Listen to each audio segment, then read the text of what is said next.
আজ 15ই আগস্ট ভারতবর্ষের ৭৯তম স্বাধীনতা দিবস।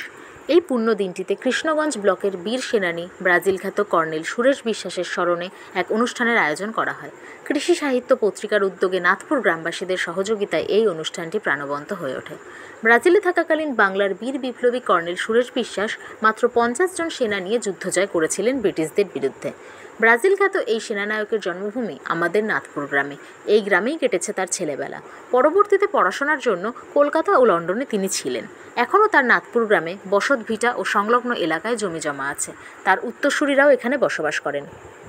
আজ 15ই আগস্টের পুণ্যতিথিতে নদিয়া জেলাসহ বিভিন্ন এলাকার সাহিত্যিক কবি শিল্পীদের সমন্বয়ে কৃষি সাহিত্য পত্রিকায় একটি অনুষ্ঠানের আয়োজন করেন। একটি স্মারক পুস্তিকা উদ্বোধন করা হয়। রাজ্য শিক্ষা দপ্তরের উপসচিব মাননীয় অর্ধেন্দু টিকাদার মহাশয় পুস্তিকা বৃক্ষরোপণ ও প্রতিকৃতিতে মাল্যদানের মধ্য দিয়ে অনুষ্ঠানের শুভ সূচনা করেন। এদিন কর্নেলের পরিবারের পক্ষ থেকে কৌশিক বিশ্বাস স্মৃতিচারণ করেন এই অনুষ্ঠানের প্রয়োজনীয়তা নিয়ে। কৃষি সাহিত্য সম্পাদক স্বপন কুমার ভৌমিক ও বিপুল কুমার ঘোষ বক্তব্য রাখেন। উদ্বোধনী সঙ্গীত পরিবেশন করেন দেবকী দুলাল চক্রবর্তী। সঙ্গীতে ছিলেন সুব্রত রায়। এদিন স্মৃতির চারণ করেন ও কবিতা পাঠ করেন প্রবীণ কবি হরেন্দ্রনাথ গোস্বামী সহ কৌশিক বিশ্বাস, সৌমিত্র চ্যাটার্জি, শঙ্কর ঘোষ, অচিন্ত সাহা, সুফল ভদ্র, সুব্রত রায়, ডক্টর সুজিত বিশ্বাস, অনিন্দিতা বিশ্বাস, নানকনাথ ও ষষ্ঠীচরণ ঘোষ। অনুষ্ঠান শেষে গ্রামবাসীরা অভিভূত। তারা আগামী দিনও এই অনুষ্ঠান চালিয়ে নিয়ে যাওয়ার জন্য অনুরোধ করেন। বিমল বিন্দু বাথরুমে পড়ে গেছিলেন, তা সেই সময় এই বাথরুমে পড়ে গেছিলেন। সেই সময় ওই অবস্থাতে উনি নবদ্বীপে গিয়েছিলেন। সঙ্গে ছিলেন নক্ষত্র যারা বীরেন্দ্র কৃষ্ণ ভদ্র ছিলেন, শম্ভু মহারাজ, আর ত্রিপুরা শঙ্কর কি ত্রিগুণা সেন ছিলেন। তা আমার বয়স তখন 19-20 হবে। সেই সময় বিমল মিত্র উঠতে পারছেন না। বীরেন্দ্র কৃষ্ণ ভদ্র বিমলদা ওঠেন বলে উনি বুড়ো মানুষ, উনি আবার ওনাকে তুলে ধরছে। এই স্মরণ আমার যেটা মনে আছে আমাদের নবদ্বীপে, এটা আমার খুব একটা বিরাট পাওনা ছিল। যাই হোক, আমি গানে যাচ্ছি। একটা ছোট্ট গান আমার লেখা, আমার সুর।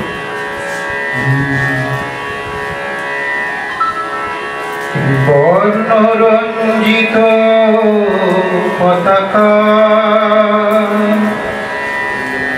বর্ণরঞ্জিত পতাকা,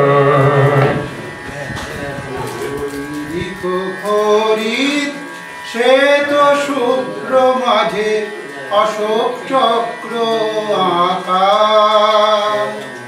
গৈরিক হরিত শ্বেত শুভ্র মাঝে অশোক চক্র আঁকা। বিবর্ণরঞ্জিত পতাকা, বিবর্ণরঞ্জিত পতাকা, বিবর্ণরঞ্জিত পতাকা। ত্যাগের মন্ত্র দেয় গৈরী, তারুণ্য আনে প্রাণে হরি। ত্যাগের মন্ত্র দেয় গৈরী, তারুণ্য আনে প্রাণে হরি। সে তো বরণে ঢালে শান্তি, সে তো বরণে ঢালে শান্তি। চক্র জয় আকাঙ্ক্ষা, মোদের বর্ণরঞ্জিত পতাকা, ত্রিবর্ণরঞ্জিত পতাকা। অভিবাদন করো অভিবাদন, অভিবাদনে করো সম্মান। রক্ত দিয়ে রক্ষা করিব মোরা জাতীয় পতাকার মান। অভিবাদন করো অভিবাদন, অভিবাদনে করো সম্মান। রক্ত দিয়ে রক্ষা করিব মোরা জাতীয় পতাকার মান। এই শুভ দিনে বলো বলো সবে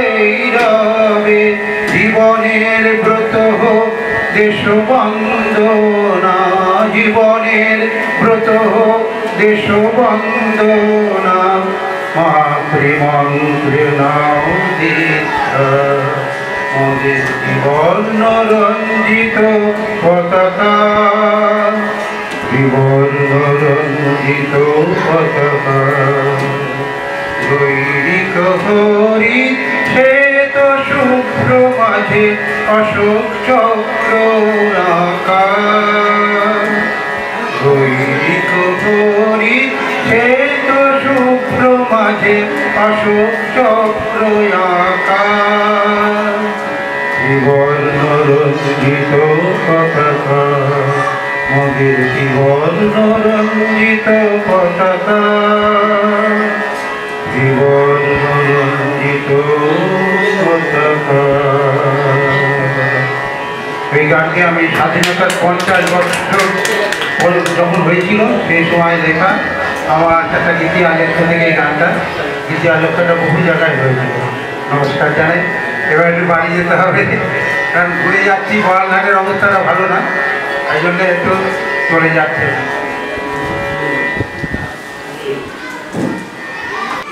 নাম পাঠিয়ে দিয়েছে, আমরা জানতাম না। 1861 খ্রিস্টাব্দে জন্মগ্রহণ করে তার বাল্যকালটা তিনি ছিলেন একটা ডেসপারেট টাইপের। ওদের মাছ ধরা, হান্টিং, ফিশিং, তারপরে পশু পাখির সঙ্গে খেলাধুলা করা, এই ধরনের একটা জীবনযাপন উনি করতেন।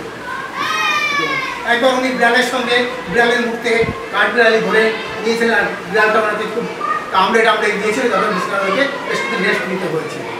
এটা আমি পড়েছি এখন। তারপরে 14 বছর বয়সে, কারোবার মতো 15 বছর বয়সে উনি গৃহ ত্যাগ করেন, বাবার সঙ্গে কথা কাটাকাটি হয়ে গৃহ ত্যাগ করেন। তার আগে অবশ্য উনি বাবার সঙ্গে ভবানীপুরে চলে গিয়েছিলেন, গিয়ে লন্ডন মিশন কলেজে ভর্তি হয়েছিলেন। তারপর ওখান থেকে খ্রিস্টান দ্বারা প্রভাবিত হয়ে উনি খ্রিস্টান ধর্মে ধর্মান্তরিত হয়ে যান। 14 বছর বয়সে বা 15 বছর বয়সে বাবার সঙ্গে মতামত করে বাড়ি থেকে বেরিয়ে যান। সেখান থেকে গিয়ে একটা ট্যুরিস্ট গাইডের কাজ করেন। ট্যুরিস্ট গাইডের কাজ করতে করতে কলকাতায় জাহাজে ডকে অনেকবার তার যাতায়াত থাকে। সেই যাতায়াত করতে করতে তিনি বারবার চেষ্টা করেন ইংল্যান্ডে যেতে পারেন কিনা, জাহাজের কোনো পথটা তাকে দেখাতে পারে না, ইংল্যান্ডে নিতে রাজ্য হয় না, যেতে পারেন না। কিন্তু ওনার মনের মধ্যে যে আকাঙ্ক্ষাটা জন্মেছে, কিছু লোক থেকে অ্যাডামেন্ট, মানে ডিটারমাইন্ড, তাকে রোখা কিন্তু খুবই মুশকিল। মনে যায় একবার ভেবেছে তো সেটা সে করবে। তিনি তারপর ফার্স্ট ব্রিটেনে যাওয়ার মনে কিন্তু রেঙ্গুনে চলে গেলেন। রেঙ্গুনে গিয়ে একটা কাঠের টিম্বার যে মার্চেন্ট আছে, সেখানে কোনো একটা কারখানা ছিল, সেখানে উনি কেয়ারটেকারে কাজ করেন। কাজ করতে গিয়ে মানে কোনো এক মহিলাকে আগুন থেকে বাঁচিয়েছিলেন। তারপর ওখানে অন্য অন্য কাজকর্মের তেমন সুযোগ সুবিধা না থাকায় আবার কলকাতা ফিরে আসেন। কলকাতা ফিরে এসে উনি কিন্তু মাথার মধ্যে যে ইংল্যান্ডে যাবেন, উনি ওই জাহাজের নাবিক টাবিক ওদের দিয়ে কথাবার্তা বলতে বলতে প্রভাবিত করে ফেলেন। তারা কিন্তু রাজি নিয়ে যান, ওই একটা ছোটো চাকরি দিয়েও নিয়ে যান জাহাজের কাজ দিয়ে। তো ওখানে গিয়ে ইংল্যান্ডের কেন্ট প্রদেশ, কেন্ট যে প্রভিন্স ছিল ইস্ট এন্ডে, খুব কম মূল্যে বস্তি এলাকায় একটা ঘর ভাড়া করে ওখানকার জাহাজের কোনো কর্মচারী এটা ব্যবস্থা করে দিয়েছিলেন। স্ল্যাম দিয়ে যাচ্ছে, মানে ওখানে কম ভাড়া, অনেক ভাড়া অনেক বেশি পড়বে। তো ওখানে গিয়ে যেটা কোনো একটা বইতে আমি পড়লাম, উনি প্রথমে নিউজ পেপার সেলার, তারপরে বাড়ির পরিচালকের কাজ করেছেন। পেশার সমস্যা হয়েছিল, তো ওনার তো পেশার উনি একটা না একটা বের করে নেবেনই, ওনার যে মনোনীত। তারপর থেকে উনি অ্যানিম্যাল ট্রেনার, ওটা পশু প্রশিক্ষক, তারপর পশু প্রশিক্ষকের কাজ করলেন। কিন্তু এটা একটা বাজে ঘটনা, একটা বইতে দেখলাম গণের সম্পর্কে লিখছেন, উনি যে টাকা অর্জন করেছিলেন জাহাজে কাজ করে, তার প্রতিটা জিনিস নারী সঙ্গ আর মদ থেকে যতক্ষণ না পর্যন্ত পুরো এক্সস্টেড হয়ে গেছে মানিকা, ততক্ষণ পর্যন্ত উনি থামেননি।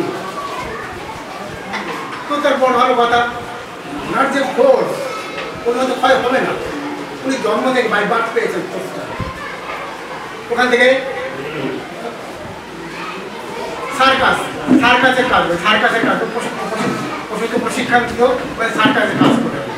তো সার্কাসের যে ওখানে যে জিমন্যাস্ট ছিলেন তাকে ধরাশায়ী করে দিলে সার্কাসের তিনি নিয়ন্ত্রণটা ছিলেন, যে মালিক ছিলেন, তিনি তার নজর পেয়ে গেল, ওনাকে চাকরি দিলেন, নিয়ে গেলেন প্রথম জার্মানিতে গিয়ে ওখানে আরেকটা ঘটনা ঘটলো। জার্মানির যে সার্কাস, সেখানে পুরো এক মেয়ের সঙ্গে সম্পর্ক হলো। তো মেয়ের বাড়ির যে লোকজন ছিলেন তার পছন্দ করলেন না, ওনাকে খুন করার জন্যে, হত্যা করার জন্যে লোক লাগিয়ে দিলেন। এখানে এসে গেল উনি 1885 খ্রিস্টাব্দে সন্তুষ্ট হয়ে ওখানে যে সার্কাসের মালিক ওনাকে সিংহ দিয়েছিলেন, বাঘ দিয়েছিলেন, ওটা নিয়ে উনি চলে গেলেন 1885 খ্রিস্টাব্দে আমেরিকায়। আমেরিকা চলে গেলেন। তারপর ওখান থেকে এই পেশাটা কিন্তু ইংল্যান্ড থেকে স্থায়ীভাবে পেশাটা উনি পেলেন। এই যে সার্কাসের যে পেশাটা স্থায়ীভাবে একটা পেশা পেলেন। ইংল্যান্ড আমেরিকা থেকে আবার তিনি আর্জেন্টিনা, তারপর ব্রাজিল চলে গেলেন। ওখানে গিয়ে সার্কাস দেখাতে শুরু করলেন। সার্কাস দেখাতে গিয়ে ওখানে যে রাজ পরিবারের কোনো ফ্যামিলির সবাই বেশ রাজত্ব সম্ভ্রান্ত ফ্যামিলির পুরো ফ্যামিলি দেখতে এসছে। ও খেলা দেখতে এসে কোনো নিয়ম নিয়ে ওরা দিকে নজর পড়েছে, তো ওকে বলে ফেলেছে আপনার চেহারাটা সৈনিক পোশাক করলে মানবে আর কি, এরকম পোশাকটা বলেছে। ওটার কিন্তু কোনো প্রমাণ নেই কথাটার, কিন্তু সাহিত্যিকরা যারা লিখেছেন তাদের এটা মনে হয় বিশ্বাস করে লিখেছেন। তারপর ওখান থেকে ঠিক আছে বলে দিল, কারণ উনি রাজ পরিবারের যোগাযোগ করে সেনাবাহিনীর চাকরি করতে গিয়ে উনি সার্জেন্ট অর্থাৎ সার্জারিও করেছেন হসপিটালে। একটা মানুষের কত বড় প্রতিভা, তেমন কোনো লেখাপড়ার জ্ঞান নেই, তখন উনি বিয়ে পাশে নিশ্চয়ই করেননি, গ্র্যাজুয়েটও নিশ্চয়ই হননি, কিন্তু সার্জারি করছেন। এবং রয়ের যে পশুদের যে স্থানে থাকে রাজ পরিবারের, সেখানেও তিনি রক্ষণাবেক্ষণে পশু রক্ষণাবেক্ষণে কাজ করেছেন। তারপরে কিন্তু স্থায়ীভাবে সেনাবাহিনীর নাম লিখে সেনাবাহিনীর কতগুলো জায়গায় দক্ষতার সাথে কৃতিত্ব অর্জন করেন। একটা নৌবিদ্রোহ হয়েছিল, সেটা তিনি দক্ষতার সাথে 19 জন 18 জন সৈনিক নিয়ে তিনি ভোর রাতে আক্রমণ করে এটাকে আস্তানাবুদ করে নিজের সাফল্য অর্জন করেন। ঠিক তো? তারপর 1893 খ্রিস্টাব্দে তিনি কর্নেল পদে ভূষিত হন। 93 খ্রিস্টাব্দে। তো ওখানে সেই মহিলার সঙ্গে, সেই মেয়েটার সঙ্গে ওনার আবার বিয়ে হয়। তারপর 1905 খ্রিস্টাব্দে যখন আমাদের এখানে বঙ্গভঙ্গ আন্দোলনে বাংলা প্রপার হয়ে যাচ্ছে, সেই সময় আমাদের কর্নেল সুরেশ সাহেব ওখানে দেহত্যাগ করে সেপ্টেম্বর মাসে 22 তারিখ। এই বলে আমি আমার বক্তব্য শেষ করছি।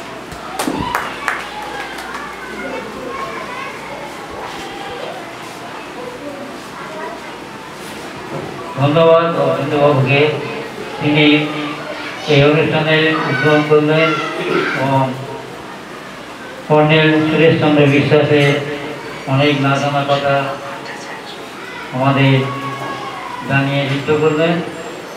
আমাদের এখানে যে পত্রিকা উনি উদ্বোধন করলেন, সেই পত্রিকা আমাদের সম্পাদক স্বপন ভূমিকাতে আপনারা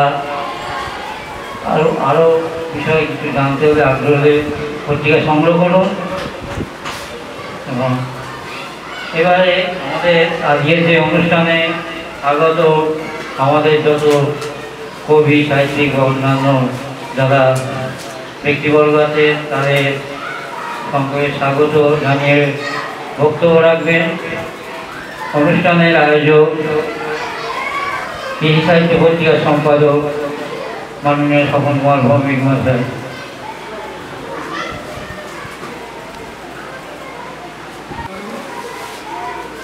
আজকে এই অনুষ্ঠানে সমাগত অতিথিবর্গ এবং উপস্থিত আমাদের কর্নেল সুরেশ বিশ্বাস নামাঙ্কিত যে স্কুলে আজকে আমরা অনুষ্ঠানের আয়োজন করেছি। এই স্কুলে ছোট ছোট ছাত্রছাত্রীরা, তোমরা আমাদেরকে অনেক সহযোগিতা করছো, তোমরা আরেকটু সহযোগিতা করবে, চুপচাপ থাকবে, আমরাও খুশি হব। আমি বেশি কথা বলতে চাই না। আমরা কেন আয়োজন করলাম, এই আয়োজনের উদ্যোগটা কিন্তু আজকের নয়।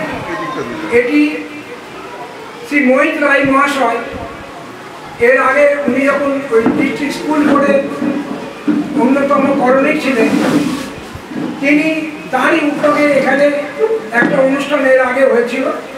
তারপরেই তিনি আমার মাথায় দেন যে সকল নাগপুরে কর্নেল সুরেশ বিশ্বাসের স্মরণে কিছু করা যায় কিনা ভেবে দেখুন। সেই তখন থেকেই ভাবনা চিন্তাটা শুরু করেছিলাম, কিন্তু সেই ভাবনা চিন্তাটা দাঁড়াবার ছিল। এরপর একদিন আমাদের পত্রিকা অফিসে এবং আমার প্রেসে আমাদের এই নাগপুরেরই আমাদের কর্নেল সুরেশ বিশ্বাসের যিনি বংশধর কাশীনাথ বিশ্বাস এবং আমাদের এখানকারই ছেলে অপূর্ব কুমার সিং গিয়েছিল। তারও আগে অপূর্ব সিং বাবা সদ্য অজিত কুমার সিং মহাশয় উনি বলেছিলেন যে সকলটা যদি আমাদের নাগপুরে কিছু অনুষ্ঠান করেন তাহলে আমরা আপনাদেরকে সব রকমভাবে সহযোগিতা করব। সন্ধ্যার দিকে করলে যদি কোনো গানের শিল্পী আসে তাহলে তারা থাকবে, আপনার কবি সাহিত্যিক যারা আসবেন তাদের সকলেরই থাকা খাওয়ার সমস্ত ব্যবস্থা আমরা করব। তারপরে তো যাই হোক, এবারে আবার এদের কাছে আহ্বান পেলাম। এরা বলল যে হ্যাঁ আপনারা আসুন, আমাদের গ্রামে অনুষ্ঠান করুন, কোনো সমস্যা নেই। তো সেই হিসাবে আমরা কাশী এবং অপূর্ব শ্রীর সঙ্গে যোগাযোগ করে আমি দুবার এই গ্রামে এসে যোগাযোগ করে গিয়েছি। তো যাই হোক, এরা আমাদের সঙ্গে সহযোগিতা করেছে। আমাদের এখানকার খালবালের স্কুলের মাস্টার সুশোভন বিশ্বাস আজকে নেই, আজকে চলে গিয়েছে একটা কাজে। তাকেও বলেছিল যে হ্যাঁ আমাদের খালবালের স্কুলের শিক্ষক মহাশয়রা সব আসবেন, আপনারা করুন, খুব ভালোভাবে আমরা সবাই মিলে উদযাপন করব। তো যাই হোক, আজকে মনোজদা এসছেন এখানকার, এই যে আমাদের পূর্ণদা এসছেন, আমাদের সকলেই আমার পরিচিত সবাই। এই গ্রামের অনেককেই আমি নাম ধরে চিনি। আমার সঙ্গে দীর্ঘদিনের এই গ্রামের মানুষের পরিচয়। তো কিন্তু আমরা এই অনুষ্ঠানটা করব করে আমরা এবারে ভেবেছিলাম বৈশাখ মাসে করব। তা বৈশাখে হলো না, জ্যৈষ্ঠীতে হলো না, আষাঢ়ে হলো না। তারপরে আমরা একটা ছোট্ট পুস্তিকা প্রকাশ করা যায় কিনা ভাবনা চিন্তা করছিলাম।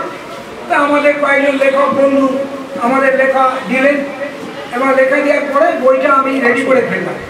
রেডি করার পরেই তারপরে আমি এদের সঙ্গে যোগাযোগ করি। আমাদের বিপুলদা বললেন যে ঠিক আছে, তাহলে 15ই আগস্টেই করা যায়। সেই জন্য আজকে দিনটা আমরা বেছে নিয়েছি 15ই আগস্ট। আজকে আমাদের ভারতবর্ষের স্বাধীনতার ৭৯তম দিবস, ৭৮ বছর পূর্ণ হয়েছে। আমরা স্বাধীন হয়েছি, কিন্তু আমরা হয়তো যে প্রকৃত অর্থে যে স্বাধীনতা, সেই স্বাধীনতা হয়তো আমরা এখনো অর্জন করতে পারিনি। তাই আমাদের এখন ভাবতে হচ্ছে আগামী ভবিষ্যৎ প্রজন্মের দিকে যে আমরা কি দিয়ে যাচ্ছি। নাগপুরের গ্রামে এসে যদি বলতে হয় যে কর্নেল সুরেশ বিশ্বাসকে আমরা তো জানি না, আমরা তো তার নাম শুনিনি, এইরকমই শুনতে হচ্ছে। তো এটা আমাদের কাছে অতীব দুঃখের বিষয়। তো আমরা যারা আজকে এখানে আমরা যারা এসেছি বেশিরভাগই আমাদের সাহিত্যসেবী মানুষ। আমাদের সাহিত্যসেবী মানুষদের আমাদের কিন্তু একটা দায়বদ্ধতা আছে সমাজের প্রতি। সমাজকে আমাদের উজ্জীবিত করতে হবে। সমাজের কোণে কোণে যে অন্ধকার, সেই অন্ধকার দূর করে আলো জ্বালতে হবে। আমরা এর আগে বিমল মিত্রের অনুষ্ঠান আমরা শুরু করেছিলাম ফতেপুর গ্রামে। এখনো ফতেপুর গ্রামে অনুষ্ঠান হচ্ছে, কিন্তু আমরা যাচ্ছি না। আমরা মাঝদিয়াতেই করছি। সেখানে আমাদেরকে গ্রাম থেকে লোকজন গিয়ে আমাদের ট্রেনিং পর্যন্ত দিয়ে আসা হয়েছে যে সমন্দা আপনি যদি ফতেপুরে যান তাহলে রক্তগঙ্গা বইবে। আমি বললাম আমরা সাহিত্যের মানুষ, সাংবাদিকতা করি, তো আমরা তো এসবের মধ্যে নেই। আমরা ফতেপুরে যাই বিমল মিত্রের আকর্ষণ। বিমল মিত্র মহাশয় তিনি যে সাহিত্যের মানে একটা বলা যেতে পারে একটা যুব পুরুষ, তো তার সান্নিধ্য আমরা লাভ করেছিলাম মাঝদিয়াতে ডাক্তার নলিকুমার লাইনের বাড়িতে। তার সেই সব স্মৃতি চারণ করার জন্যই আমরা ফতেপুরে যাই। ফতেপুরে যাবো না আমরা মাঝদিয়াতেই করে আসছি, ধারাবাহিকভাবে এখনো চলছে সেই অনুষ্ঠান। আমরা কবি কৃষ্ণকমল গোস্বামীর জন্মভিটা যেটা হচ্ছে ভাজনঘাটে, সেখানে অনুষ্ঠান করেছিলাম 1990 সালে। তখনকার যে মন্ত্রী ছিল কেন্দ্রীয় মন্ত্রী মুকুল রায়, তার জন্মভূমি ভাজনঘাটে, তিনি দিয়েছিলেন নিখিল ভারত বঙ্গ সাহিত্য সম্মেলনের সমস্ত বোদ্ধা মানুষদের আমরা নিয়ে গিয়েছিলাম। পরে আর আমরা গ্রাম থেকে কোনো সহযোগিতা পাই না। তা এবারে আবার গ্রামের দু একজন ওখানে উৎসাহ দিলেন, আমরা এবার আবার গিয়েছিলাম, সেখানেও একটা স্মরণিকা করেছি। আমরা গ্রামে আসি, গ্রামের মানুষ এখানে এসে আমরা শুনলাম যে নাকি এখানকার গ্রামের লোকরা নাকি এখানকার যারা উদ্যোক্তা তাদেরকে নাকি বলেছে যে তোমরা এখন হঠাৎ করে কেন এই কর্নেল সুরেশ বিশ্বাস করছো ইত্যাদি ইত্যাদি। তা বিষয়টা হলো গ্রামের মানুষের যে চিন্তা ভাবনা, সেখানে আমরা বুঝি যে অনেক বৈনতা এখন সৃষ্টি হয়েছে। তার একটি মাত্র কারণ হচ্ছে রাজনীতি, আর হচ্ছে আমরা ভালো কিছু দেখি না। আজকে যে কর্নেল সুরেশ বিশ্বাসের যে কাহিনী আজকে আমাদের এখানে বলতে হচ্ছে, সেটা তো আমাদের এখানকার গ্রামের মানুষের সবারই জানার কথা। তিনি কেমন ছিলেন, তার জীবদ্দশায় তার পরিবারে কৌশিক বিশ্বাস বলছিলেন তার বাড়িতে দাঁড়িয়ে যে তাকে তার বাড়ির থেকে তাড়িয়ে দেওয়া হয়েছিল। তিনি এসেছিলেন বলে যেখানে বসে খেয়েছিলেন সেই জায়গাটা গঙ্গা জল দিয়ে ধৌত করা হয়েছে। তো এরকম একটা অবস্থা, অথচ তার মতো শৌর্যবীর্যের মানুষ আজকের আমাদের যে রাজ্য পশ্চিমবঙ্গ, এই পশ্চিমবঙ্গে তার মতো মানুষের তুলনা করা খুবই কম জানে। তার কারণ তিনি আমাদের পশ্চিমবঙ্গে হয়তো বিশেষ কিছু করেননি, কিন্তু ব্রাজিলে গিয়ে তিনি যা করেছেন এবং তার যে সাহসিকতা, ছোটবেলায় তিনি এখানে সাপ ধরে, বিষাক্ত সাপের মুখে হাত মুষ্টিবদ্ধ করে সাপের মুখ ধরে ছুঁড়ে ফেলে দিয়েছে। এবারে এখানে তখন এখানকার নাগপুরের লোকরা জানেন না, এখানে তখন জঙ্গল ছিল চারিদিকে, আমাদের মাঝদিয়ার ওদিকেও জঙ্গল ছিল, এখানে বন্য শুকর ঘুরে বেড়াতো। তার সঙ্গে তিনি ছিপ দিয়ে তাকে মেরেছেন, তার সঙ্গে লড়াই করেছেন। তাছাড়া তার যা জীবনী আমাদের সদ্য অরবিন্দুদা বললেন, আরও আমাদের ডক্টর সুজিত বিশ্বাস আছেন, তার এ পর্যন্ত কি কি কাজ হয়েছে কি না হয়েছে এবং তার জীবনী বৃত্তান্ত তিনি লিখেছেন আমাদের এই কৃষি সাহিত্য ছোট্ট পুস্তিকাতে আমরা প্রকাশ করেছি। আপনারা পড়বেন, আপনারা জানবেন। এবং আমাদের যেসব স্মরণীয় মানুষ, আমি যেমন মাথাভাঙা নদীর তীর দিয়ে ধরেছি, আমরা এখন শেষ পর্যন্ত এই নদীর তীরে যেসব সুসন্তান আছেন, কবি সাহিত্যিক যারা আছেন, তাদের স্মরণ করার জন্য সেই গ্রামে আমরা যাব। গ্রামের লোক আমাদের ফুল ছুঁড়ে না দিক, যদি আমাদের ঢিলা মারে তাও আমরা কিন্তু কিছু মনে করব না। আমরা ফুল চাই না, কিন্তু আমরা চাই সেই গ্রামে গিয়ে তার স্মরণ করা, সেই স্মরণ করার অনুষ্ঠানে আজকে আপনারা যারা এসছেন অতিথিবর্গ এবং আমাদের দাদা সুদূর কলকাতা থেকে এসেছেন, যারা এসেছেন সকলের কাছে আমি কৃতজ্ঞ, গ্রামবাসীদের কাছেও কৃতজ্ঞ। আমি হাত জোর করে আমি আপনাদেরকে বলছি যে আপনারা কিছু করুন। আপনাদের এই এলাকারই মানুষরা তারা কিন্তু আমাদের বলেছেন, ভগীরথ মণ্ডলের সঙ্গে কথা হচ্ছে অনঙ্গ রায়ে, বলে যে একটা মূর্তি প্রতিষ্ঠা করা যায় কিনা স্বপনদা, ভগীরথদা আপনারা ভেবে দেখুন। যদি মূর্তি প্রতিষ্ঠা করা যায় এই গ্রামে, এবার এই গ্রামে যদি এখনও যেমন আসে বিভিন্ন জায়গা থেকে যারা কর্নেল সুরেশ বিশ্বাস নামের সঙ্গে পরিচিত তারা আসেন, এবার তার যদি একটা মূর্তি স্থাপন করা যায় এই গ্রামে, তাহলে আরও কিছু মানুষ আসবেন এবং ভবিষ্যৎ প্রজন্ম এক কাছে একটা বার্তা যাবে যে কর্নেল সুরেশ বিশ্বাস বলে একজন বীর বিপ্লবী আমাদের এই নাগপুরের সুসন্তান ছিলেন, যার গর্বে আমরা কৃষ্ণগঞ্জ ব্লকবাসীরা গর্বিত এবং সারা নদিয়া তথা রাজ্যবাসী গর্বিত। আপনাদের সকলকে আমি কৃতজ্ঞতা জানাচ্ছি, আপনাদের ধন্যবাদ জানাবো না, কৃতজ্ঞতা জানাচ্ছি। আপনারা এসেছেন, আমাদের যাই হোক একটু আমরা আপনাদের জন্য যেটুকু আতিথেয়তার ব্যবস্থা যেটুকু করে দিয়েছে আপনারা ক্ষমা করে দেবেন আমাদের নিজ গুণে। তো যাই হোক আপনারা অংশ নিন এবং আগামী দিনে আমরা আজকেও গ্রামবাসীদের সঙ্গে কথা হচ্ছিল, যদি গ্রামবাসীরা এগিয়ে আসেন আমরা আছি, একসঙ্গে মিলেমিশে অনুষ্ঠান আমরা করব এবং আগামী দিনে যদি মূর্তি স্থাপন করা যায় সেই লক্ষ্যেও আমরা কাজ করব। সকলকে আবার আমার কৃতজ্ঞতা। অস্ত্র হাতে ধরতে জানি, তোমার ভয় নেই মায়া, আমরা প্রতিবাদ করতে জানি। মাগো ভাবনা কেন, আমরা তোমার শান্তি প্রিয় শান্ত ছেলে, তবু শত্রু এলে অস্ত্র হাতে ধরতে জানি। তোমার ভয় নেই মায়া, আমরা প্রতিবাদ করতে জানি।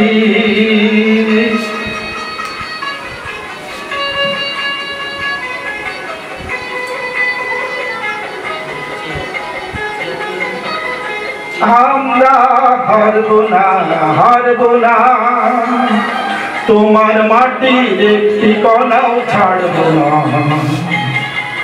আমরা হারব না, হারব না, তোমার মাটির একটি কণাও ছাড়ব না।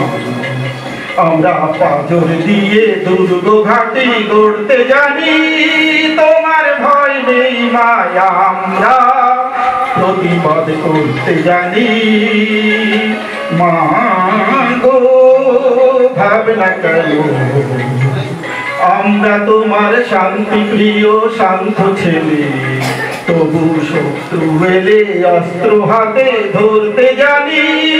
তোমার ভয় নেই মা, আমরা প্রতিবাদ করতে জানি।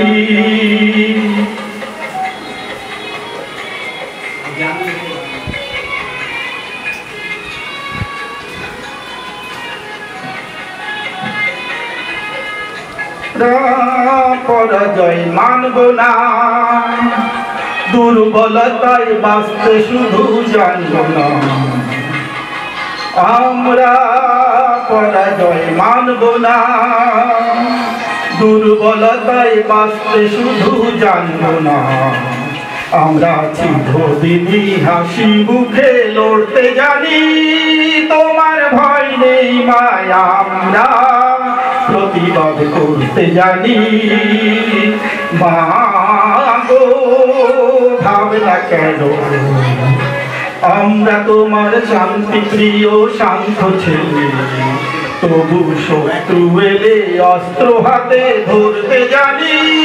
তোমার ভয় নেই মা, আমরা প্রতিবাদ করতে জানি।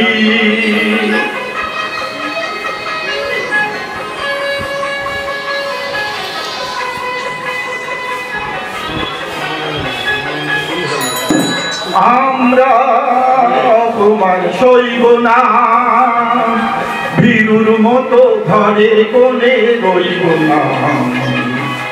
আমরা অপমান সইব না, ভীরুর মতো ঘরের কোণে রইব না। আমরা আকাশ থেকে বজ্র হয়ে পড়তে জানি, তোমার ভয় নেই মা। আমরা প্রতিবাদ করতে জানি, মা গো ভাবনা কেন।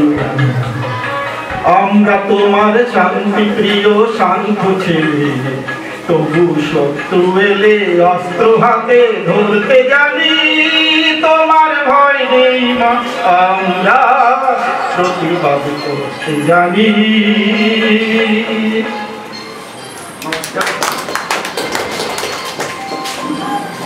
আমি আমার লেখা আজকে একটি কবিতা পাঠ করে আমার অনুষ্ঠান আমি শেষ করছি।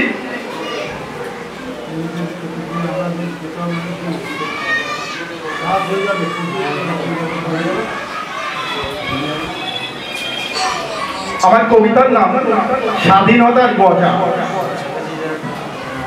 বুক ভরে যায় গর্ভে মোদের, আমরা ভারতবাসী। জন্ম নিয়ে এই মাটিতে ফোটে ওঠে হাসি। 200 বছর করলো শাসন ব্রিটিশ শাসক দলে, অত্যাচারের মানব চোখের ঘুম গেছিল চলে।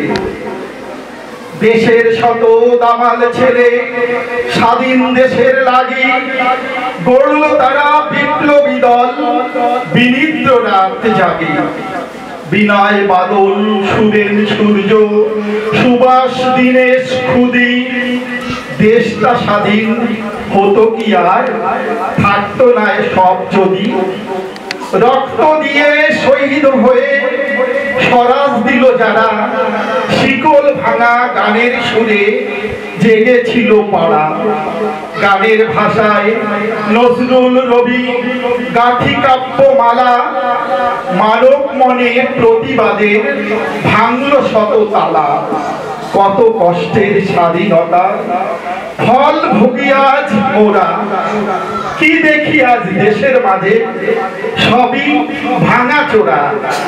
সবাই স্বাধীন নাচি তাধীন, হিসাব করি বসি, কোন পথে আজ যাচ্ছে সমাজ, মাখছে মুখে মসি। যে যা পারে নিজের তরে গোছায় আখের লাগি, ভাবার কিছু নেই গো তাদের, যাবে বিদেশ ভাগি। জনগণ সব ছিটে ফোটা সন্তুষ্ট হয় পেয়ে, ভালো আছে সুখেই আছে নেতাদের মুখ চেয়ে। ভূত ছাড়াবার নেই তো কেহ, সবাই ভূতের রাজা। উপরতলা নিচে যারা খাচ্ছে স্বাধীন গজা। নমস্কার।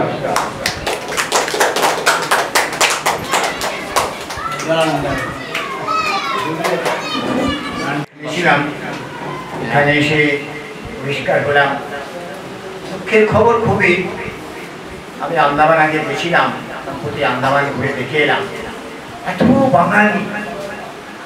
আন্দামানের ওই ছোট ছোট ছেলে সাংঘাতিকভাবে নির্যাতিত হয়েছিল। বেসিক্যালি ব্রিটিশরা অনেকে খুনই করেছিল নানান অজুহাত। আর সবচেয়ে দুঃখজনক দেখলাম দেশের স্বাধীনতার জন্য যারা প্রাণ দিয়েছিল, এই এত বাঙালি সেই ছোট ছোট হচ্ছে ছেলে, বাঙালি ছেলে মেয়েরাই কলেজে পড়ছে, ওই সেলফি তোলার জন্য ন্যাকামি ছাড়া। আমি চিৎকার হয়ে যাও সব এইভাবে চিৎকার করার পর কি অসুবিধা হচ্ছে ছেলের মধ্যে। এখানে বিপ্লবীরা দিনের পর দিন নির্যাতন করেছে, আর সেখানে তারা সেলফি তোলার জন্যই তারপরে সব কবিরা ছুটে। তাই স্বভাবতই আমাদের দেশের স্বাধীনতা সংগ্রামের জন্য এত বাঙালি যারা হচ্ছে নির্যাতিত করলো, আর আজকে ছেলে মেয়েরা সেইখানে সেলফি তোলার জন্য কি অসভ্যতা করছে বাঙালি হয়ে। আমি বললাম এরা বোধহয় সেই তাদের উত্তরসূরি বোধহয়, তারা না আমাদের বিপ্লবী তো ধরিয়ে দিত, ওই এইখান দিয়ে গেছে, ওইখান দিয়ে গেছে, ওইটা দিয়ে গেছে, ওইখানে ছিল দেখেছে। অনেকে তো আবার টাকার জন্য ব্রিটিশদের কাছে ধরিয়ে দিত, বোধহয় এদের তাদের বোধহয় ধ্বংস। এখানে কবিতা করেছিলাম একই গান আন্দামানের সেলুলার জেলে যদি ওই ঢুকে ছোটো ছোটো খাপি ঢুকে ঢুকে, তবে একটা একটু দেখেছি খুব ভালো লাগলো। এটা হচ্ছে এই মুহূর্তে চুরি, ছিনতাই, ডাকাতি, মারপিট আমরা অনেক দিন কাটিয়েছি, রাত্রে ফিরেছি, দেখতে পাইনি, খুব ভালো লেগেছে ওইটা। এবং জিনিসপত্রের দাম একটু বেশি আর কি, একটা চা খেতে হলে 30 টাকা। যাই হোক, আজকের এই স্বাধীনতার যে বিষয়টা, সেই বিষয়টা হচ্ছে তারা ভারতবর্ষের বিভিন্ন জায়গায় তো বারে বারে যায়। সেই যাওয়ার পথে দেখেছি ভারতবর্ষের বিশাল সম্পদ, এই সম্পদ যদি কাজে লাগানো যায় ভারতবর্ষের দারিদ্র্য কত সহজে নির্মূল করা যায়, সেই নিয়ে আমার একটা কবিতা বিবর্তন। রেল লাইনের মতো সমান্তরাল কালো পুঁজির গ্লেশিয়ার, রেল লাইনের মতো সমান্তরাল কালো পুঁজির গ্লেশিয়ার, রেল লাইনের মতো সমান্তরাল কালো পুঁজির গ্লেশিয়ার, বিশাল হিমালয়ের অন্তরালে তোমার স্বদেশ ভূমি, ওই সম্যের পাশে ওইভাবে কি দানবীয় ভয়ঙ্কর স্রোত, কি করে ঘোচাবে এই অনাহার, দারিদ্র্য, বেকারি, নিরন্নতা। পিতা পিতামহ প্রপিতামহ বহন করেছে সেই স্বল্প পুঁজির জিন, তপ্ত মধ্যাহ্নে অবাস্তব, শুধুই অবাস্তব, অবাস্তবিক, রঙিন কাল্পনিক গধূলির আলো, কর্পোরেট পুঁজির সেবায় পূর্ণ প্রণামীর পাত্র, বিভাজনের উন্মাদনায় উত্তরসূরি জাগ্রত, চাটুকারের দীর্ঘ করতালিতে খসে পড়ছে একটু একটু করে ধর্মনিরপেক্ষতার পরিষ্কার, কাঙ্ক্ষিত উন্নয়নের সোপানুত্তরণ সমশক্তির মজবুত গাঁথনিতে, কাঙ্ক্ষিত উন্নয়নের সোপানুত্তরণ সমশক্তির মজবুত গাঁথনিতে, জন্ম আর মৃত্যুর মতো বারবার সত্যটা জানিয়ে দাও, জন্ম আর মৃত্যুর মতো বারবার সত্যটা জানিয়ে দাও, বিবর্তন বিবর্তন বিবর্তন আর বিবর্তন সমশক্তির মজবুত গাঁথনিতে। শেষ কথা তোমরাই বলবে, শেষ কথা তোমরাই বলবে, বিবর্তন বিবর্তন আর বিবর্তন।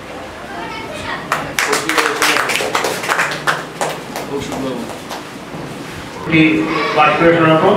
প্রথম কবিতাটি সমুদার গুপ্তের লেখা, কবিতার নাম স্বাধীনতা।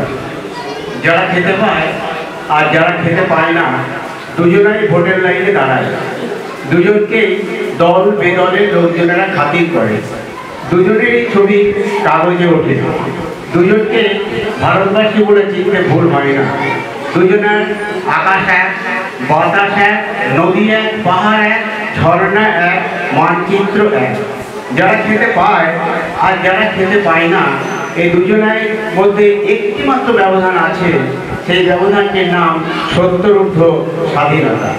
এবার স্বাধীনতা কবিতা করছি। কলকাতায় এখন তার লেখা খুব চলছে, তার বাড়িও কলকাতায়, সবাই পাঠ করছে, অনেকগুলি লিখেছেন। কবিতাটা হচ্ছে স্বাধীনতা তোমাকে বলছি, কবি সঙ্গীতা কর। স্বাধীনতা তোমাকে বলছি, ওই যে শিশুটির গায়ে আষ্টে পৃষ্ঠে জড়িয়ে রয়েছ, যে মনের আনন্দে ধুলো মারছে, স্কুলের ব্যাগ ছেড়ে পিঠে তুলে নিচ্ছে বোঝা, পারলে ওর গায়ের কাছ থেকে একটু সরে দাঁড়াও, ওকে বন্দি করো স্কুলে। স্বাধীনতা তোমাকে বলছি, ওই যে মেয়েটি রাতকে দিনের আলো করে নিয়েছে, নির্ঘুম রাত্রে যে জেগে জেগে কয়লা ভাঙছে, পারলে ওর থেকে কেড়ে নাও ঘুমহীনতা, সরে দাঁড়াও তুমি আরো অনেক দূরে। স্বাধীনতা তোমাকে বলছি, যে বৃদ্ধ মা রাস্তায় বসে ভিজে চলেছে অঝোর ধারায়, তার ভিজে যাওয়ার স্বাধীনতা একটু কেড়ে নাও, তার বুকে এঁকে দাও অন্য একজনের স্নেহের পরাধীনতা। স্বাধীনতা তোমাকে বলছি, যে পিতা বৃদ্ধাশ্রমের প্রাঙ্গণে বসে আছে, পারলে তাকে একটা গৃহে বন্দি করো, তার মাথার নিচে আপনজনের ছাদ নিয়ে বলো, এই নাও তোমাকে দিলাম ভরসার পরাধীনতা। স্বাধীনতা তোমাকে বলছি, যে যুবকটি চাকরিহীন অবস্থায় ঘুরে চলেছে যত্র তত্র, ওর থেকে কেড়ে নাও নিষ্ফল ঘোরাঘুরির স্বাধীনতা। ওকে একটু স্থিতু করো, হাতের কাছে একটা কাজ দিয়ে বলো যে অভুক্ত পেটের খাবার জোগাড় করে নিয়ে। স্বাধীনতা তোমাকে বলছি, যে রাষ্ট্রনায়ক অন্ধ সেজে বসে থাকে, তার চোখে এক বিন্দু আলো জ্বালিয়ে দাও। তাকে দেখতে দাও পৃথিবীকে, তাকে বুঝতে দাও মানুষকে। দূরে সরো এক নায়কতন্ত্রের নাগপাশ থেকে। এসে দাঁড়াও উচ্চবিত্ত আর নিম্নবিত্তের মাঝামাঝি। এসে দাঁড়াও সহায় আর অসহায়ের মাঝামাঝি। এসে দাঁড়াও নবীন আর প্রবীণের মাঝামাঝি। তুমি দাঁড়াও তোমার নিজস্বতায় একেবারে সমানুপাতে। তোমাকে দেখতে চাই সাম্যবাদের চোখে। নমস্কার।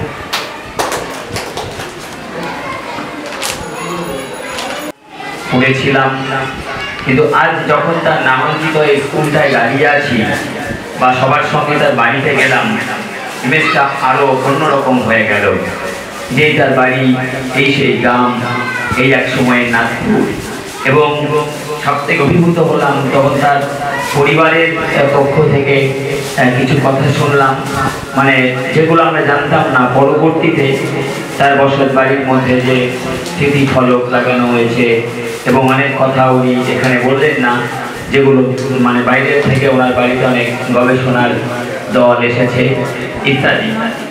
তার বিষয় হলো যে কর্নেল সুরেশ বিশ্বাস সম্পর্কে আমরা একটাই বই পাই অথেন্টিক, তার নাম হচ্ছে কর্নেল বিশ্বাস উপেন্দ্রবাবুর বই।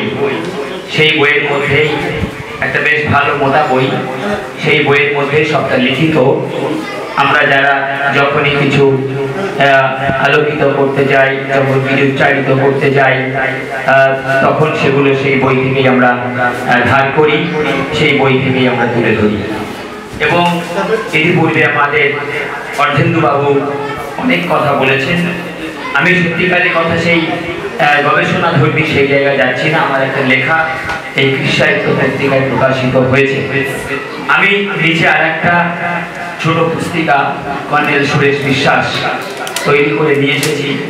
স্বপনবাবু জানেন আমি এরকম মানে যারা মহাজীবন, নদিয়ার মহাজীবন, আমি তাদের নামাঙ্কিত করে তাদের বিষয়ে যে কথাগুলো একটু ভিন্ন আঙ্গিকে পরিবেশন করার চেষ্টা করি। বিষয়টা খুব বড় নয়, আমি সবটা পড়বো না, আমি সবাইকে দিয়ে দেবো।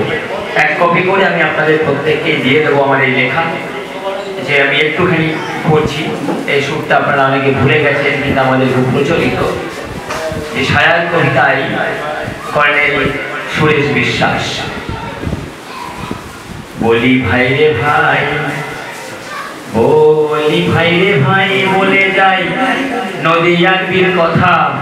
এই নদিয়ায় জন্মেছিল সত্যি নির্ভীকতা। ভাবতে ভালো লাগে, ভাবতে ভালো লাগে, বছর আগে জন্ম ছিল তার। এই বাংলায় তার তুল্য জুড়ি মেলা ভার। বাঙালির বীর পুরুষ, বাঙালির বীর পুরুষ, নদিয়ার মানুষ এই নাগপুর গ্রামে। 1861 সালে জন্ম ধরা ধামে কর্নেল সুরেশ বিশ্বাস।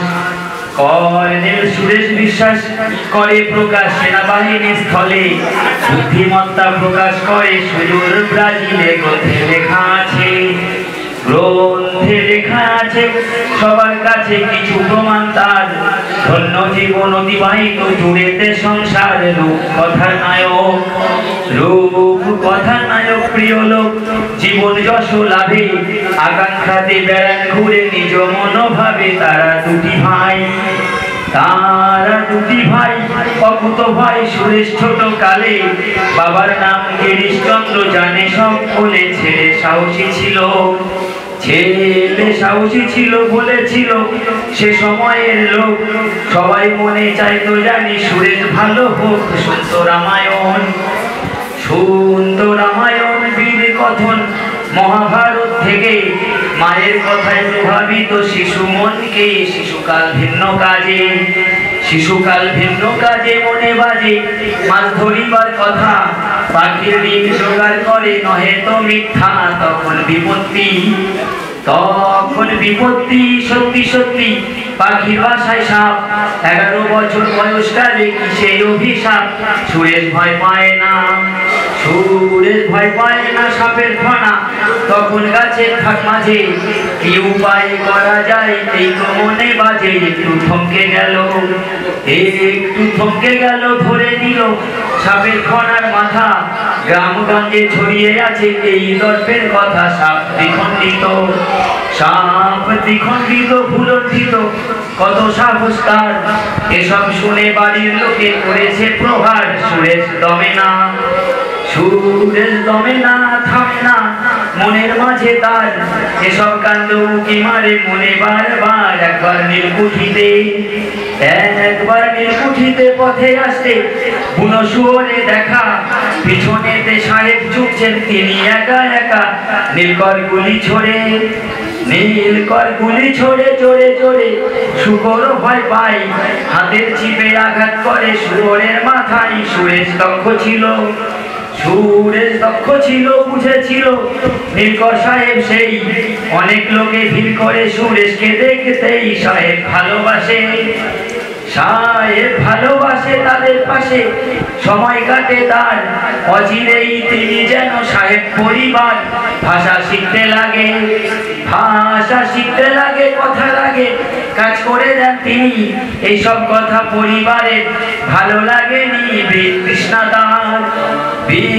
তৃষ্ণাদার পরিবার বন্ধু বান্ধব থেকে দেশ ভ্রমণের আকাঙ্ক্ষায় তিনি কলকাতাতে গ্রামের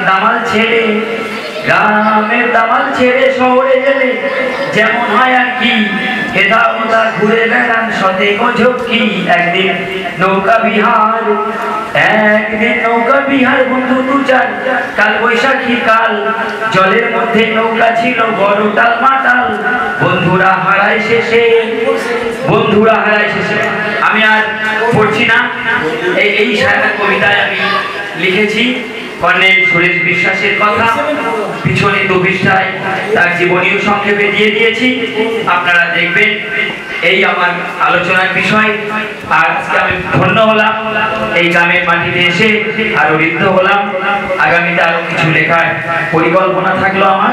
আর এই সকল কাজের কান্ডারি কৃষি সাহিত্য পত্রিকা এবং সকল ভূমিকে আমার অনেক ধন্যবাদ।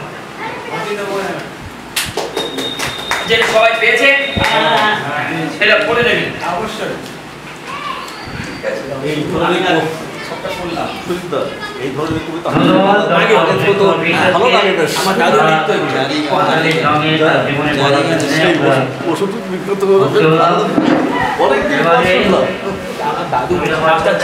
লেখা অচিন্ত সাহা, কবি অচিন্ত সাহা।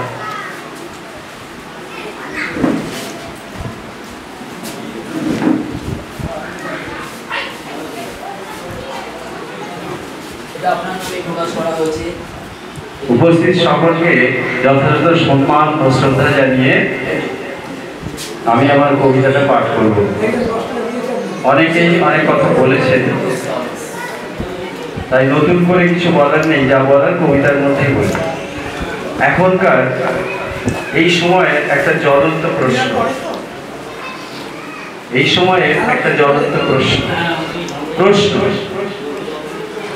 মানুষের কাছে মানুষ জানতে চায়, ওহে অমৃতের পুত্র মানুষ, তুমি বলতে পারো তোমার কি জাত, তোমার ধর্ম কি?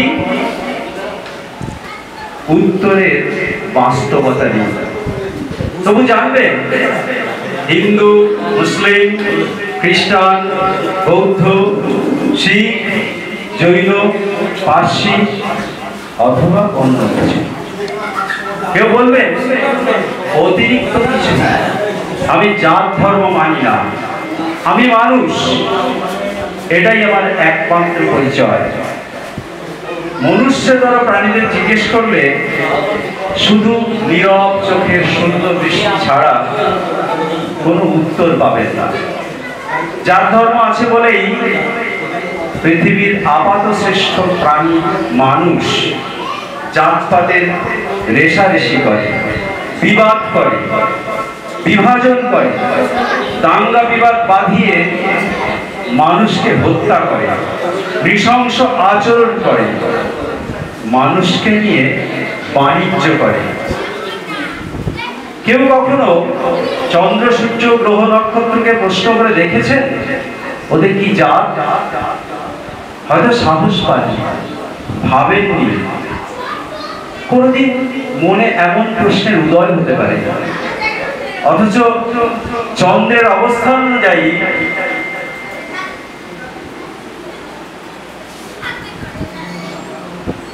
হিন্দুরা তিথি উদযাপন করে, মুসলিম সম্প্রদায় নামাজ, রোজা, ঈদ উৎসব ঘোষণা করে, বৌদ্ধ ধর্মাবলম্বীরা বুদ্ধ পূর্ণিমার মাতে, হিন্দুস্তানিরা গরবা চৌথা, অথবা আরো অনেক উৎসব অনুষ্ঠান।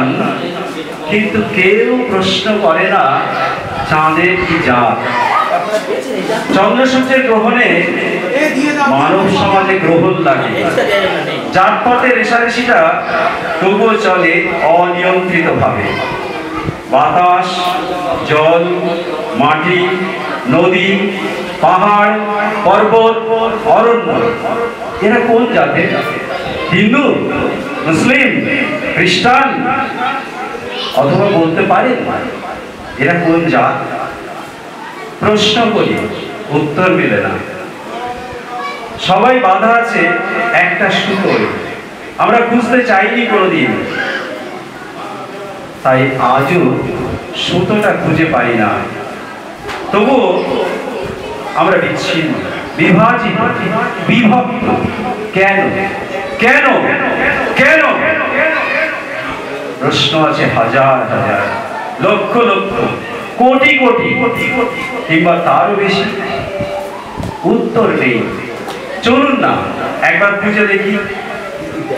তবুও বলি আমরা অমৃতের পুত্র। সুতোর সাথে যোগ আছে পরিধি, পরিধির সঙ্গে ব্যাসার্ধের, ব্যাসার্ধের সঙ্গে ব্যাসের, ব্যাসের সঙ্গে কেন্দ্রের, আর কেন্দ্রের সঙ্গে সমস্ত সূক্ষ্ম যোগাযোগগুলো নোংরামি নামক ধর্মের বৃহৎ রশি হয়ে মানব জাতির গলায় ফাঁস হয়ে মৃত্যুর পরোয়ানা জারি করে।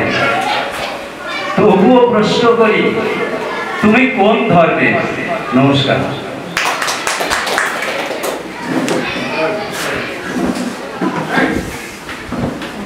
ধন্যবাদ অতীন্দ্র সাহাকে। আমরা অনুষ্ঠানে প্রায় শেষ পর্বে এসেছি। কবিতা দিয়ে আমরা শেষ করব। আর চারজন কবি আছে, এবারে কবিতা পাঠ করবে নানকনাথ, তারপরে প্রস্তুত ঠাকুর, কবি ষষ্ঠীচরণ ঘোষ, তারপরে আছে সুফল ভদ্র ও সবশেষ কবি। আজকে মনে হচ্ছে আমাদের একমাত্র এখানে এর মধ্যে উপস্থিত মহিলা কোনো এসব পুরুষগুলো ভাগ হয় না, কিন্তু আমাদের এসে কবি অনিন্দিতা বিশ্বাস, যার লেখায় বলতে বেরিয়েছি, ওকে দিয়ে মনে হচ্ছে শেষ করবো। হ্যাঁ, আমরা শেষের কবিতা শুরু। আচ্ছা,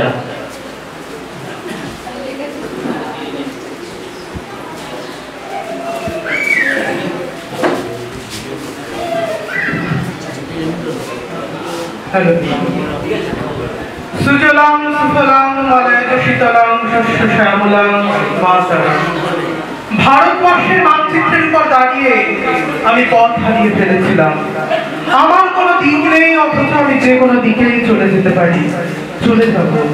তবু আজ যতক্ষণ দেহে আছে প্রাণ, তারপরে পৃথিবীর সরাব জঞ্জাল। এ বিশ্বকে শিশুর বাসযোগ্য করে যাব আমি। নবজাতকের কাছে এ আমার দৃঢ় অঙ্গীকার। অবশেষে সব কাজ সেরে আমার দেহের রক্তে নতুন শিশুকে করে যাব আশীর্বাদ।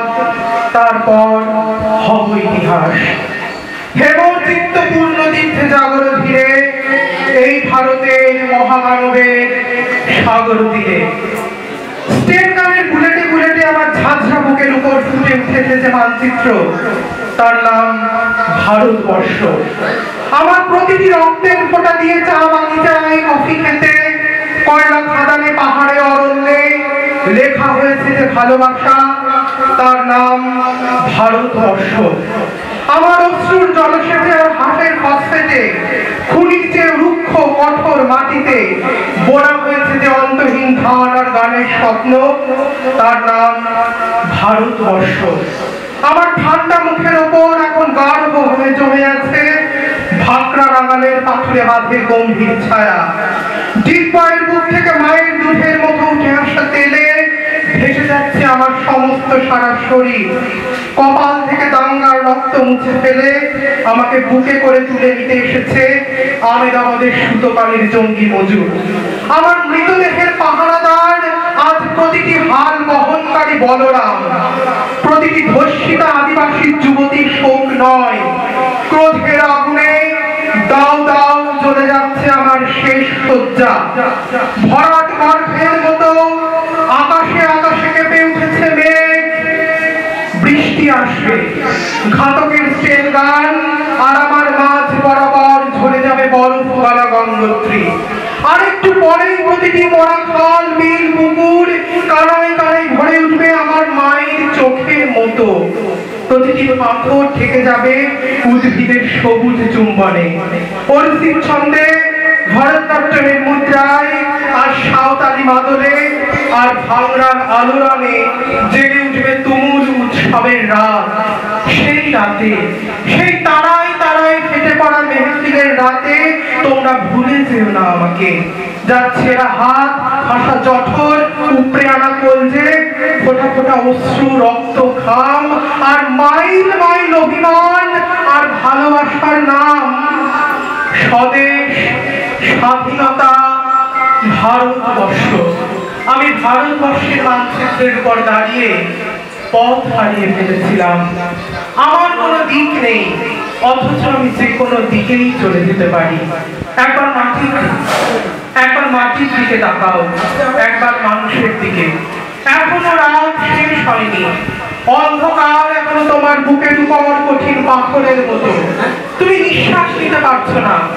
মাথার উপর একটা ভয়ঙ্কর কালো আকাশ এখনো বাঘের মতো থাবা উঠিয়ে বসে আছে।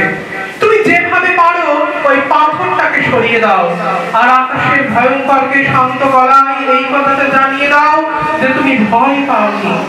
মাটি তো আগুনের মতো হবেই যদি তুমি ফসল ফলাতে না জানো, যদি তুমি বৃষ্টি আনার মন্ত্র ভুলে যাও।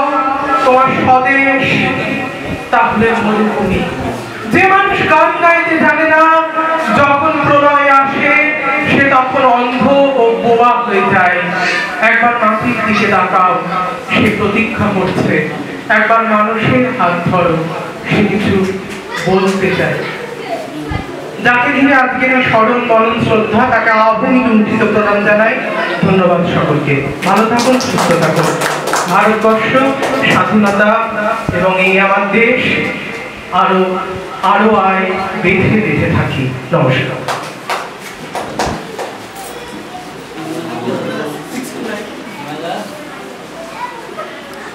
যে শহীদের আত্মত্যাগে ভারতবর্ষ স্বাধীনতা পেয়েছিল, ভারতবাসীর সে আকাঙ্ক্ষাকে আমরা পূরণ করতে পেরেছি, তারই ওপর প্রথম কবিতাটি লেখা। কবিতার নাম ছাড়িনি কিছু।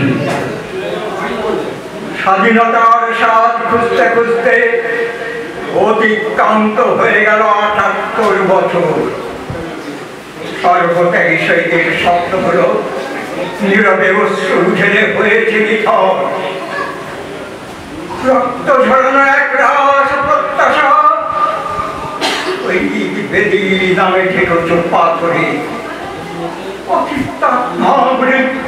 বিবর্ণ অবসাদে গুমড়ে গুমড়ে ভেসে বেড়ায় অন্যরে। নাবিক হয়েছে দিকে প্রশ্ন, উত্তাল তরঙ্গে কোরআনের যাত্রী। অথরে তলিয়ে যায় গধূলি শেষে গ্রাসিল কার রাত্রি। বিভিন্ন হইয়া ঘুরিয়া ফিরিয়া পারে না রই আসিতে কৌনে স্বাধীনতার করে প্রাণ উৎসর্গ করে কণ্ঠে নিল হাসির রসে হাসিতে হাসিতে। স্বদেশে ভূমিতে বিদেশি শাসক চারিণী পিছু অনর্গল প্রসব। নারী হারায় জীবন। আড়ম্বরে গ্রাম শহরে স্বর্ণালী প্রভাতে পতাকা উত্তোলন, শহীদের স্বপ্ন করিতে পূরণ। স্বদেশ ভূমিতে সবারই আমন্ত্রণ।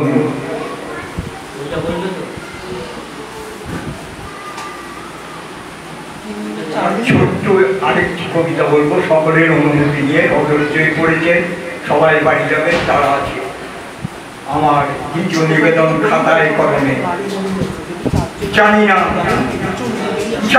কোন স্বাধীনতা, এখনো নারীর নিম্নাঙ্গ নির্বিচারে হয় ক্ষত বিক্ষত। দাপুটে নেতার দৌড়াচ্ছে আত্মত্যাগে স্বাধীনতার বিপদ, আজও সংখ্যার অনুসংখ্যাগুলো। স্বদেশ ভূমিকে শিক্ষাঙ্গনে প্রস্ফুটিত গোলাপের অপমৃত্যু। থাকবে বেড়ে চোদের কামিনী কাঞ্চনে, আজও বাঁচার স্বপ্ন প্রহর করে।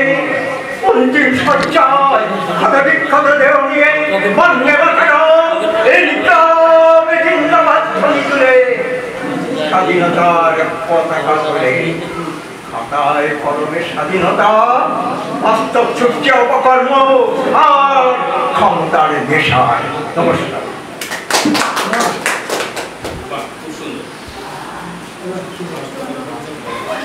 এবারে কবিতা পাঠ করবেন সুফল ভদ্র। কবি সুফল ভদ্র এই নাগপুরের কাছে গ্রামের ভূমিপুত্র। শিক্ষকতা গ্রোথের জন্য তাকে থাকতে বাইরে থাকেন এখন আরম্ভটা। তার এই কবিতা শুনবো এবং শেষ করবে আমাদের এখানে একমাত্র বিদ্রোহিনী যাদের বলে সেই বিদ্রোহী নারী কবি অনিন্দিতা বিশ্বাস।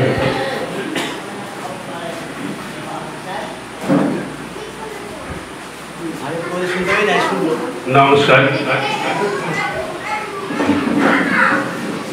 আমাদের আমি কবিতা পাঠ করার আগে এই দু একটা কথা বলবো আর কি।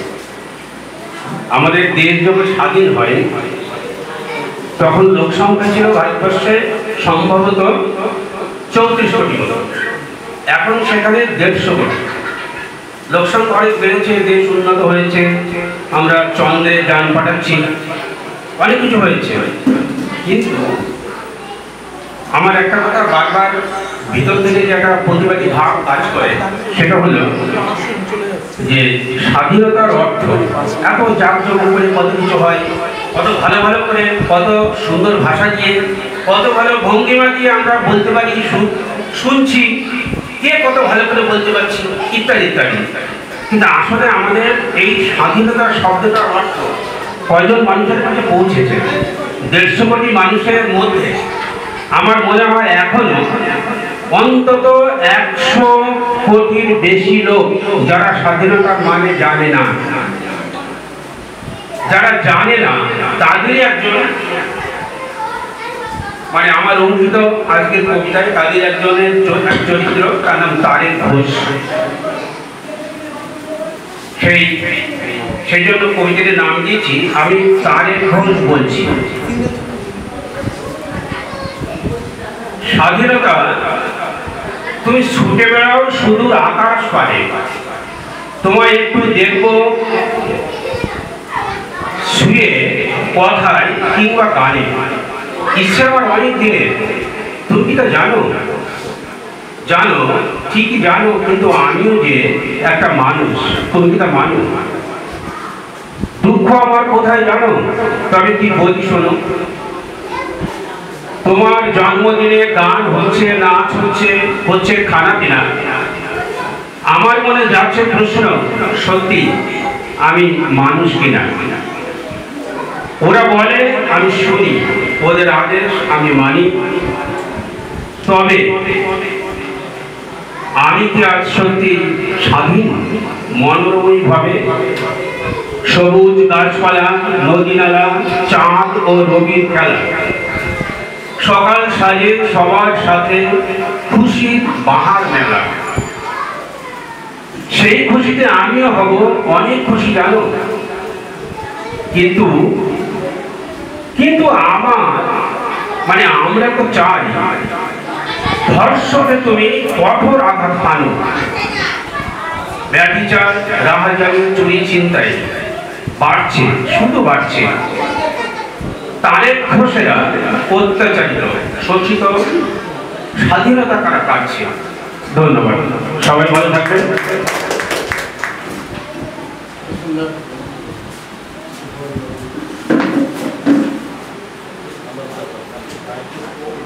সুফল ভদ্র তারই স্মৃতিচারণে, তারই গ্রামে, পার্শ্ববর্তী গ্রামে যে স্মৃতিচারণ করো আমরা এবার শেষ করব।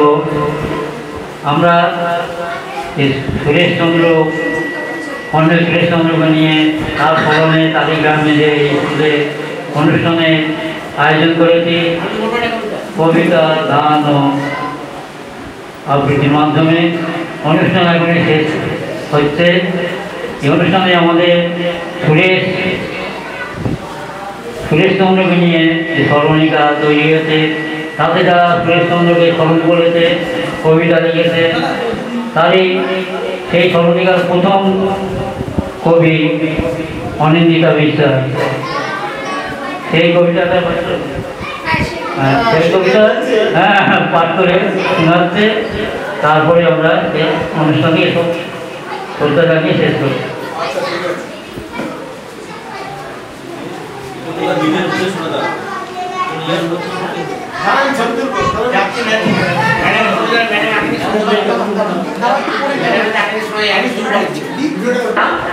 কর্নেল সুরেশ বিশ্বাস।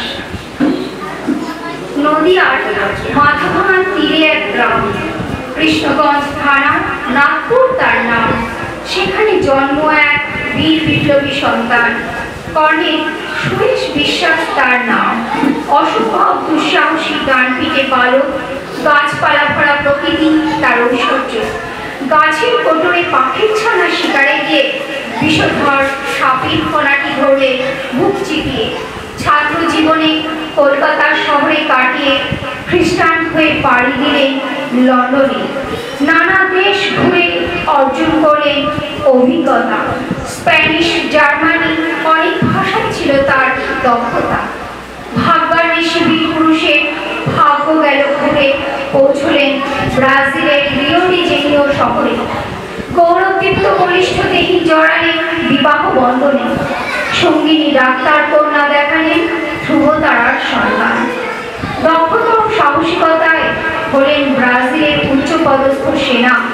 নাথিরয়ের যুদ্ধে নাথিরয় দুর্গে দিলেন হানা। সাধারণতন্ত্র দলে যোগদান করে করলেন শত্রু দমন। ব্রাজিলের সেনা বিভাগে কর্নেল পদে উন্নীত হন। নমস্কার। আমরা এই গ্রামবাসী এবং যারা আপামর মানুষ যারা সহযোগিতা করেছেন, বিভিন্ন কবি, সাহিত্যিক যারা এসেছেন, সাংবাদিক বন্ধু যারা এসেছেন, সকলকে আমরা কৃষি সাহিত্য ও নাগপুর গ্রামবাসীদের পক্ষ থেকে অভিনন্দন জানাই, কৃতজ্ঞতা জানাই। আগামী দিনে আবার যদি আমরা অনুষ্ঠান করি, আপনারা সকলে আমাদের পাশে দাঁড়াবেন, সাহায্য করবেন। আমরা আগামী দিনে আরও বৃহৎ পরিমাণে এই অনুষ্ঠান করতে পারব। ধন্যবাদ।